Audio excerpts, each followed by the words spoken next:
Arag high school आरगमध्ये महिला दिन उत्साहात साजरा. आरग हायस्कूलमध्ये 8 मार्च हा जागतिक महिला दिन उत्साहात साजरा झाला.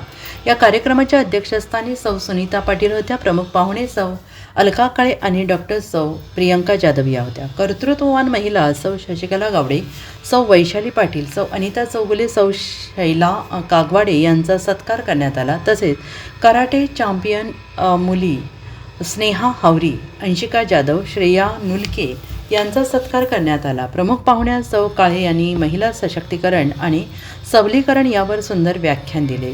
डॉक्टर प्रियंका जाधव मॅडम यांनी महिलांचे आरोग्य याविषयी व्याख्यान दिले. प्रास्ताविक सौ उज्ज्वला गुरव यांनी केले. सूत्रसंचालन सौ पूजा कोरे यांनी केले. आभार सौ जयश्री गायकवाड यांनी मांडले. कार्यक्रमाचे नियोजन सौ उज्ज्वला गुरव आणि रेखा पाटील यांनी केले. मुख्याध्यापक श्रीकांत गायकवाड आणि पर्यवेक्षक राजेंद्र वडगावी यांचे मार्गदर्शन लाभले. Bureau report SVN Marathi, Sangli.